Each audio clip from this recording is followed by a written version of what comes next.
1915 онд Эллен Вайт хэмээх эмэгтэй таалал төгслөө. Тэрээр 70 жилийн турш эрүүл мэнд, боловсрал, теологи, гэр бүл, сүсэг бишрэл, залбирал, манлайлалын талаар ярьж бичсэн юм. Түүний бичвэрүүд өнөөдөр 175-аас дээш хэлээр орчуулагдсан ба ямар ч Америк зохиолчийнхоос тоогоороо илүү. Тэрээр 5,000 гаруй нийтлэл, 40 ном, 100-аас илүү гар бичмэл хуудас үлдээсэн. Олон хүн түүний хамгийн хүчтэй ишлэлүүдийнх нь нэг нь дараах ишлэл гэж үздэг. Үүнийг бүрэн ойлговол бидний амьдралын бүх талыг итгэл, харилцаа, бүр санхүүж хамаарна.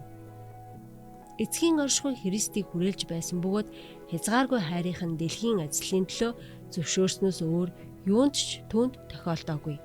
Эзний зөвшөөрлгүйгээр хүнд ч юунд ч хүрч чадна гэж үгүй.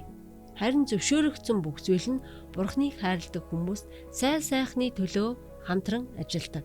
Ямар гайхамшигтай амлалт вэ? Христтэй хамт алхах үед дайсны бидэнд чиглүүлсэн цохилт бүр эхлээд бидний хамгаалагч, тэтгэгч болох Есүс тусдаг. Тэр зөвхөн эцэстээ бидний сайн сайхны төлөө үйлчлэх зүйлийг л бидэнд нэвтрүүлдэг. Бидний амьдрал Бурхны моторт байна. Энэ бол байж болох хамгийн аюулгүй, хамгийн найдвартай газар. Итгэлч бай, санхүүж бай. Бид айх зүйлгүй. Иймд одоо бид Бурхны 11-ийг буцаан өгч, тогтмол, системтэй амлалтын өргөлөө өргөхдөө өөрсдийгөө хойш тавьж Бурхныг нэгдүгээрт тавьцгаая.